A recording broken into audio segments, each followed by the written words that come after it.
हमने कहा था शानदार शनिवार। कुछ हद तक रहा और कुछ हद तक नहीं भी। दो कहानियां। सबसे पहले तो गुजरात टाइटंस ने हरा के दिल्ली कैपिटल्स को यह तो बता दिया कि दिल्ली के पास वो अर्ली सीजन लीड रही होगी, लेकिन गुजरात के पास गहराई है।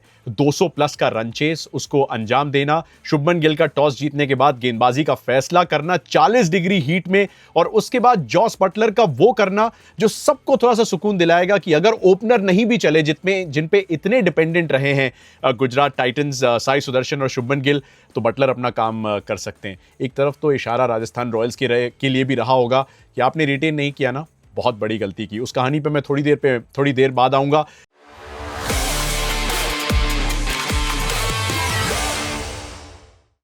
लेकिन कांग्रेचुलेशंस टू गुजरात टाइटंस जो अब पहुंच चुके हैं top of the points table. यार, हमने कहा था आउटसाइड चांस इस सीजन की गुजरात टाइटंस के पास है, लेकिन 2022 में भी किसी ने उन्हें चांस दी नहीं थी, और वो न केवल पहली टीम बने थे प्लेऑफ्स में क्वालिफाई करने वाले, बल्कि पहले ही सीजन में उन्होंने टाइटल भी अपने नाम कर लिया था। प्रसिद्ध कृष्णा अब पर्पल कैप की रेस में सबसे आगे चले गए। 4 विकेट वो लेते हैं तेज धूप और गर्मी में, और हालांकि दिल्ली कैपिटल्स को लगा कि शायद उन्होंने काम अपना कर लिया है, उसके बावजूद गुजरात ने अपनी क्लास जिताई। बड़ी कन्विंसिंग विक्ट्री थी वो। एट एनी स्टेज ऐसा लगा ही नहीं कि गुजरात मुश्किल में है। अब ये टीम जो है वो टीम टू बीट बन चुकी है, दिल्ली कैपिटल्स से भी आगे, top of the table. Yes, Gujarat Titans. Who would have seen that coming.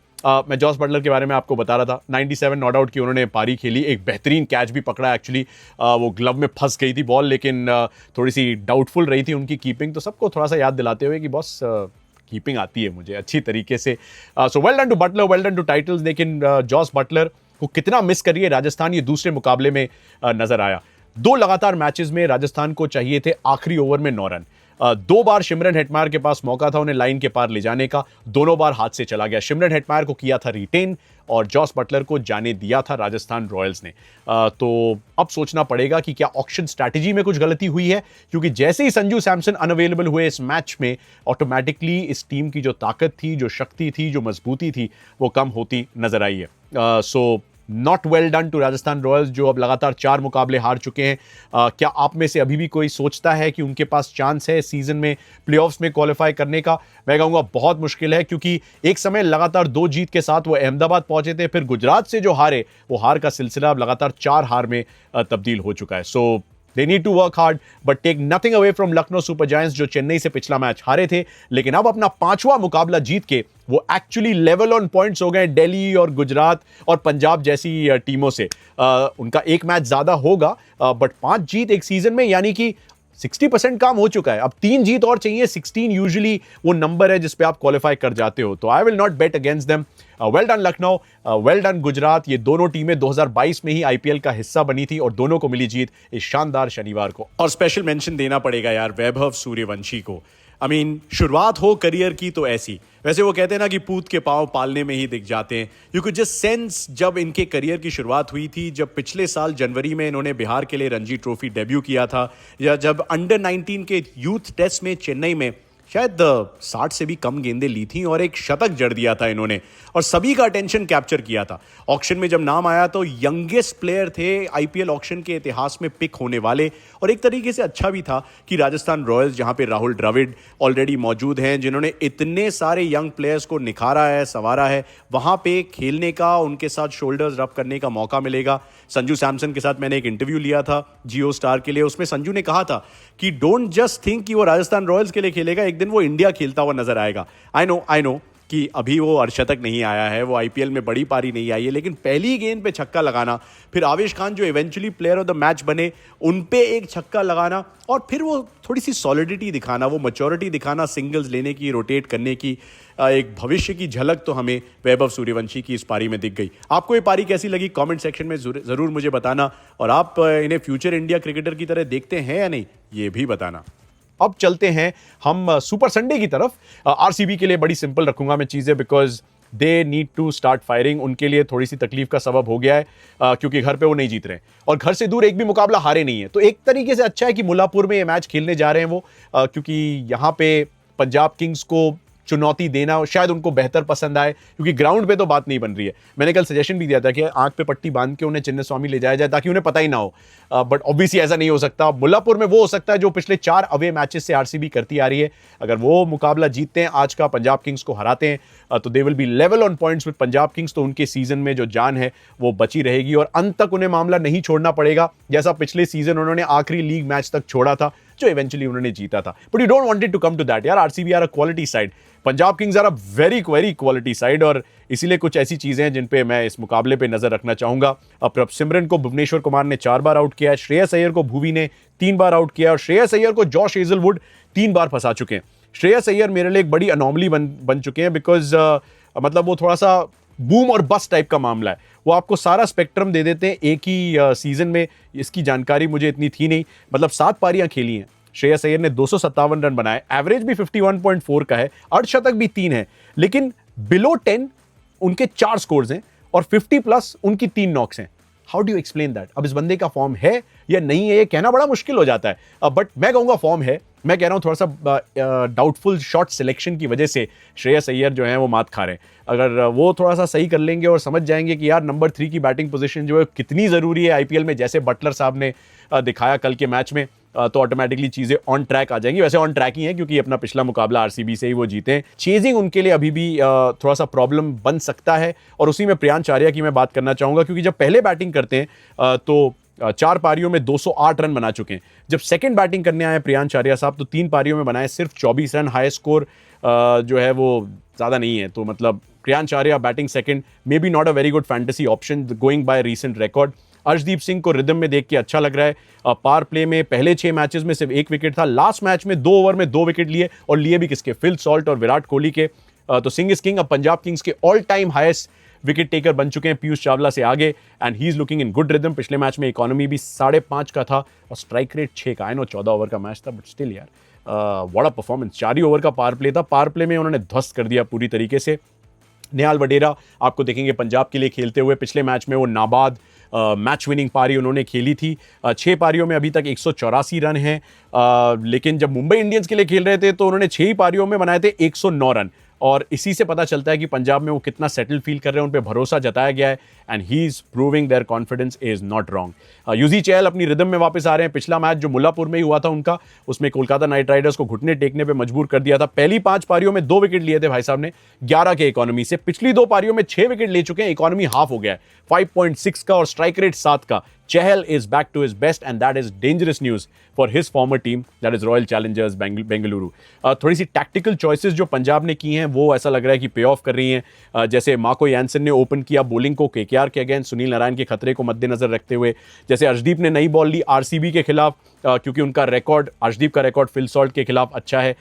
Harpreet Brar ने अपनी पहली अपीयरेंस पिछले ही मैच में की और एक समय तो हैट्रिक पे भी थे। तो ये कुछ टैक्टिकल चीजें हैं जो बड़ी सही साबित हो रही हैं। तो Shreyas Iyer as a batter थोड़े से इधर या उधर की कहानी रही है, but as a captain more और लेस अपने पॉइंट पे रहे हैं, वो तो अच्छी चीज है उनके लिए।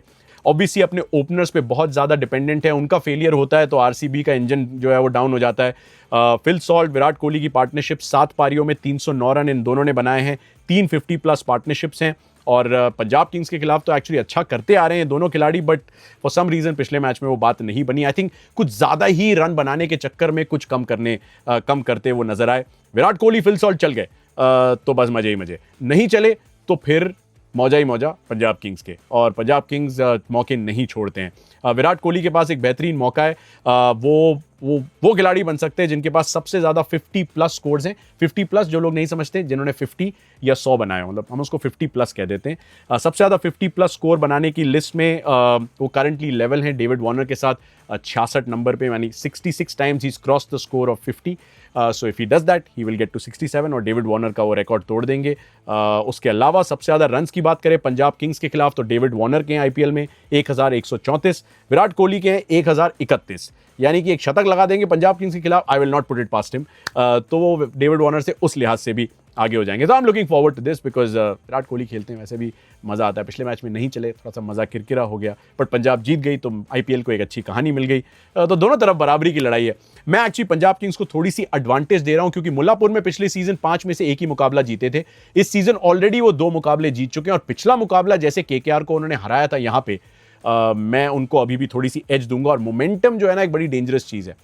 तो मोमेंटम के साथ पंजाब किंग्स जारी है इस मुकाबले में। विराट कोहली अगर चल गए फिल सॉल्ट के साथ, तो आरसीबी से मुकाबला कोई नहीं छीन सकता। पावर प्ले की बैटल इंटरेस्टिंग होगी, क्योंकि भुवनेश्वर कुमार और हेजलवुड पे भी उतना ही दारोमदार है ओपनिंग पार्टनरशिप के लिहाज से जितना फिल सॉल्ट और विराट कोहली पे। और थोड़ा सा बच के रहना पड़ेगा अर्शदीप सिंह से और मार्को यानसन से, क्योंकि लेफ्ट आर्म पेस तकलीफ देती है फिल सॉल्ट को। विराट कोहली का स्ट्राइक रेट थोड़ा सा नीचे आ जाता है, इतनी तकलीफ नहीं होती है, बट रन बनाने में तेजी से थोड़ी सी प्रॉब्लम होती है। और देवदत्त पडिक्कल तो पिछले मैच में दिखे ही नहीं, मनोज भांडगे आ गए एज एन इम्पैक्ट प्लेयर, जो स्ट्रेंज। तो उन पे भी थोड़ा सा दबाव होगा लेफ्ट आर्म पेस के खिलाफ, वो भी फंस सकते हैं। That's as far as Punjab and RCB are concern. मुझे प्रेडिक्शन दे देना विराट कितने रन बना रहे हैं आज, और क्या पंजाब एक बार फिर से आरसीबी को हराएगी या आरसीबी बदला लेते हुए नजर आएगी। दूसरे मुकाबले की तरफ चलते हैं, यानी कि मुंबई इंडियंस और Chennai Super Kings. I mean as old rivalry है, सबसे बेहतरीन, सबसे पुरानी। 38 मैच इन दोनों टीमों ने आमने सामने खेले हैं। मुंबई ने जीते हैं 20, सीएसके ने जीते हैं 18। सीएसके ने अपना पहला टाइटल 2010 में मुंबई को हरा के जीता था। 2013 में मुंबई रिटर्न द फेवर, उन्होंने अपना पहला टाइटल जीता सीएसके को हरा के। वानखेड़े में कुछ बड़े क्रूशल और मज़ेदार क्लैशेस हुए हैं, क्योंकि चेन्नई जब पिछली बार आए थे तो रोहित शर्मा ने शतक भी लगाया था। उसमें एमएस धोनी ने हार्दिक पांड्या के आखिरी ओवर में 3 छक्के लगाए थे, 4 गेंदों में 20 रन बनाए थे। एंड गेस व्हाट, मुंबई और सीएसके के बीच में जो डिफरेंस था वही 20 रनों का रहा। Eventually CSK one by 20 run the last time वो वानखेड़े स्टेडियम खेलने आए थे। लेकिन तब से लेके अब तक तस्वीर बहुत बदल चुकी है। मुंबई भी एक्चुअली वो टीम नहीं है जो चेपॉक खेलने गई थी अपना पहला मैच इस सीजन का। चेन्नई भी अब वो टीम नहीं रही जो पहला मैच खेल रही थी अपने घर पे मुंबई के खिलाफ। तो now Chennai are under pressure, क्योंकि उनकी 2 ही जीत हैं। पहले मैच में जीत आई और उसके बाद पिछले मैच में जीत आई लखनऊ के खिलाफ, जिससे थोड़ी सी उम्मीद और आशा जागी है उस येलो आर्मी को। But other than that, Mumbai Indians have been playing better cricket, playing more as a team. Bumrah की वापसी, सूर्या, तिलक का फॉर्म, विल जैक्स की गेंदबाजी, जहां पे सबको लग रहा था कि उनकी बल्लेबाजी जो है निर्णायक साबित हो सकती है। कुछ बॉक्सेस हैं जो उन्हें अभी भी टिक करने हैं, जैसे कि रोहित शर्मा। रोहित शर्मा से ज़्यादा रन एमआई और सीएसके के मैचेस में किसी और ने नहीं बनाए। वो बड़ा सेंटर पीस रहे।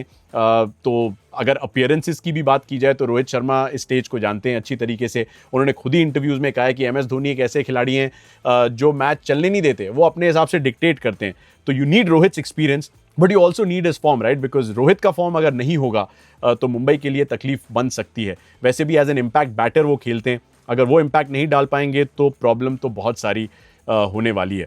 जो बड़ी कहानी आ रही है उनके खेमे से चेन्नई सुपर किंग्स के, कि उन्होंने डेवॉल्ट ब्रेविस को अपने स्क्वाड में शामिल कर लिया है। Now Dewald Brevis very interesting, because वो मुंबई इंडियंस के साथ भी खेल चुके हैं। वो नॉट मुंबई बट एमआई के जो 2 फ्रेंचाइजेस हैं SA20 में, उनके साथ भी दिख चुके हैं। और एमएलसी में भी मुंबई यानी एमआई के ही फ्रेंचाइज के साथ खेल चुके हैं। SA20 और एमएलसी दोनों के टाइटल्स वो जीत चुके हैं। अब वो देखेंगे अपनी फॉर्मर टीम और अपने फॉर्मर फ्रेंचाइज के खिलाफ चेन्नई सुपर किंग्स के लिए खेलते हुए। गुरजपनीत सिंह को इंजरी आई, वो सीजन से बाहर हुए। उनके रिप्लेसमेंट के तौर पे बेबी एबी यानी कि हमारे डीबी यानी कि डेवॉल्ट ब्रेविस आए हैं। 10 आईपीएल की पारियां उन्होंने खेली हैं, 230 रन बनाए हैं। Nothing much to write home about, 49 is his highest score. लेकिन SA20 में मैंने उनको करीब से देखा था कमेंट्री करते हुए। 10 पारियों में 291 रन डेवॉल्ट ब्रेविस के, और एवरेज ऑलमोस्ट 50 का रहा था। 2 50 लगाए थे, उसमें एक 73 नॉट आउट की पारी जो थी वो फिनोमिनल थी। तो क्या वो 11 में आ सकते हैं? सवाल सिर्फ ये रहेगा। और आएंगे तो किसकी जगह, ये भी एक सवाल रहेगा, क्योंकि नूर अहमद और पथिराना और रचिन रविंद्रा तो आपके फिक्स डिपॉजिट हैं। अब वो चौथा फॉरेनर जो है वो कौन खेलेगा? मतलब हमने जेमी ओवर्टन को ट्राई कर लिया है, डेवन कॉनवे के साथ ओपन करते नजर आए। क्या राहुल त्रिपाठी का एक्सपेरिमेंट वो कंटिन्यू करेंगे, या फिर जैसा कि दिल्ली ने किया, जेक फ्रेजर मगर्ग को ड्रॉप कर दिया, क्या राहुल त्रिपाठी के साथ भी यही किया जाएगा? I don't have any personal issues, it's just that वो फॉर्म में नहीं है और चेन्नई को पॉइंट्स की जरूरत है। तो बड़ी ऑब्वियस सा आंसर है कि फैंटेसी टीम तो छोड़ो, मेरे हिसाब से टीम में भी नहीं हो तो सीएसके के लिए बेहतर है। चेन्नई की पावर प्ले बैटिंग चलती है, उनके 50, 55, 60 रन आ जाते हैं और ज़्यादा विकेट वो नहीं गंवाते हैं, तो वो मैच जीत जाते हैं। तो चेन्नई को अपने पावर प्ले की बैटिंग पे थोड़ा सा फोकस करना पड़ेगा। नूर अहमद पिछले मैच में विकेटलेस जरूर रहे थे, लेकिन बेहतरीन स्पेल उन्होंने डाली थी। 13 डॉट गेंदें थी उसमें। लेकिन पर्पल कैप की रेस में अब प्रसिद्ध कृष्णा आगे चले गए, तो हमारे अफगान जलेबी थोड़ा सा इंपैक्ट डालना चाहेंगे। मतीशा पथिराना, क्योंकि मैं कहा था दूसरे फॉरेनर हैं जो फिक्स डिपॉजिट की तरह। मुंबई और सीएसके के जो पिछले 3 मैचेस हुए हैं उसमें Noor Ahmad player of the match Chennai में, और उसके पहले जो 2 मैचेस थे उसमें प्लेयर ऑफ द मैच थे मतीशा पथिराना। एक्चुअली वो मैच विनिंग स्पेल उन्हीं की आई थी वानखेड़े स्टेडियम में, और इसीलिए बने थे वो प्लेयर ऑफ द मैच। तो पथिराना अगर अच्छा करेंगे तो चेन्नई सुपर किंग्स की चांसेस बढ़ जाती है। एमएस धोनी अभी भी सीएसके के बेस्ट बैटर के रूप में नजर आ रहे हैं। एक्चुअली एक माइलस्टोन के भी करीब है, 197 डिसमिसल्स हैं उनके आईपीएल में। अगर 3 और डिसमिसल्स करते हैं यानी कि कैच और स्टंपिंग, तो 200 पूरे कर लेंगे and that will be a special moment. जैसे विराट कोहली का डेविड वार्नर के आगे जाना, एमएस धोनी का भी 200 पूरा करना could be a special occasion. और उससे ज़्यादा ज़रूरत है उनको जीत की। फिलहाल जो शिवम दुबे का रोल है वो बखूबी अदा नहीं कर पा रहे हैं। That needs to be fix, because जहाँ पे ये बंदा 160 के स्ट्राइक रेट से रन बना रहा था मिडिल ओवर्स में, यानी 7 से 16 ओवर्स में, अब वो गिर के स्ट्राइक रेट 120 का हो गया है और वो बड़ी पारी नहीं आई है शिवम दुबे की। अच्छी चीज़ ये है कि जब पिछली बार वो वानखेड़े आए थे मुंबई से खेलने तो उन्होंने एक बेहतरीन अर्धशतक लगाया था और उसी की वजह से चेन्नई 200 के पार पहुंचता नजर आया था। तो उम्मीद है शिवम की वो यादें ताज़ा हो जाएंगी अब वानखेड़े आके। खलील अहमद सीएसके के लिए बहुत क्रूशल हैं। खलील अहमद ने 7 विकेट लिए हैं पहले 6 ओवर में, तो पावर प्ले में वो विकेट चटकाते हैं और रोहित शर्मा को तंग कर सकते हैं। तो that could be a nice matchup.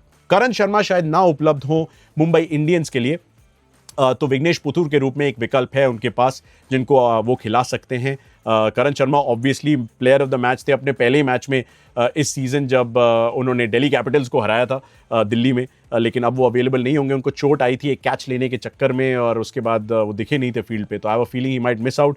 Bumrah के पास भी एक चांस है रिकॉर्ड तोड़ने का। लसित मलिंगा के 170 विकेट है मुंबई इंडियंस के लिए, वो डगआउट में होंगे।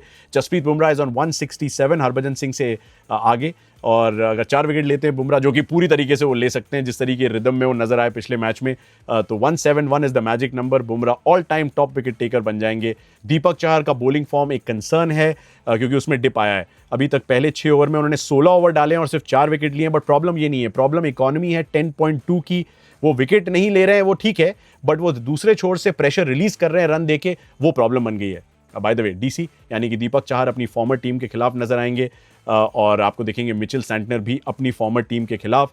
बोल्ट एक्चुअली दीपक चहर के साथ ओपन करते हैं गेंदबाजी। बड़े इंटरेस्टिंग आंकड़े हैं क्योंकि पहले 6 ओवर में आप लगभग मान के चलते हैं कि बोल्ट तो विकेट देगा। मैं तो जब भी फैंटेसी में लेता हूं मैं कहता हूं शुरू में ही पॉइंट्स दे देगा अगर मुंबई बॉलिंग कर रही है, बट एक्चुअली अभी तक 13 ओवर डाले उन्होंने पावर प्ले में, 2 ही विकेट लिए और इकोनॉमी 9.2 का है, मतलब ऑलमोस्ट दीपक चहर जैसा।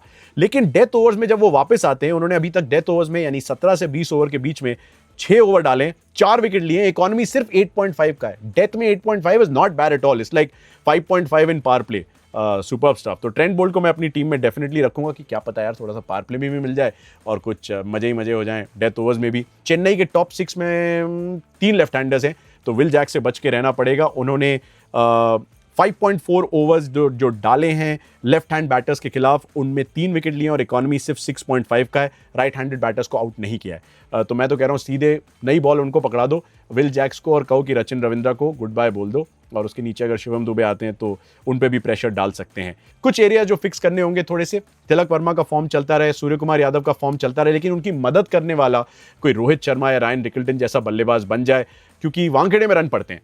और पिछले मैच में मैं कवर कर रहा था MI SRH का मैच वानखेड़े में, तो ड्यू ज़्यादा नहीं आई थी, तो ऐसा नहीं है कि दूसरी पारी में चेस करना इतना भी आसान हो जाएगा। तो आप डिफेंड कर सकते हैं टोटल, ऑल्दो चेजिंग बायस है इस ग्राउंड में। तो जो टीम बॉलिंग कर रही है फर्स्ट, मैं उसको अभी भी थोड़ी सी एज दूंगा, चाहे वो चेन्नई हो या मुंबई। और फैंटेसी के लिहाज से मैं कह दूंगा कि आप जसप्रीत बुमराह को अपना कैप्टन ले लीजिए, और अगर बैटर के बारे में सोच रहे हैं तो सूर्य कुमार यादव को आप कंसिडर कर सकते हैं, या फिर आप नूर अहमद को वाइस कैप्टनसी दे सकते हैं, या फिर मतीशा पथिराना के बारे में भी सोच सकते हैं। लेकिन अगर जो टीम पहले बॉलिंग कर रही है उनके 6 प्लेयर लेना, 6-5 का कॉम्बिनेशन रखना, क्योंकि MI CSK दोनों बहुत अच्छी टीम है, तो आप ज़्यादा टिल्ट नहीं करना चाहते किसी एक के फेवर में। That should be the story. तो 2 बेहतरीन मुकाबले, RCB से पलटवार की उम्मीद होगी। पंजाब किंग्स कोशिश करेंगे टॉप ऑफ द टेबल जाने की, जहां फिलहाल गुजरात है। वहीं पे CSK कोशिश करेंगे कि मुंबई के बराबर पहुंच जाएं। मुंबई के 6 पॉइंट हैं, चेन्नई के 4, और बाकी बात होगी मंडे को मेरे यार। Goodbye and take care.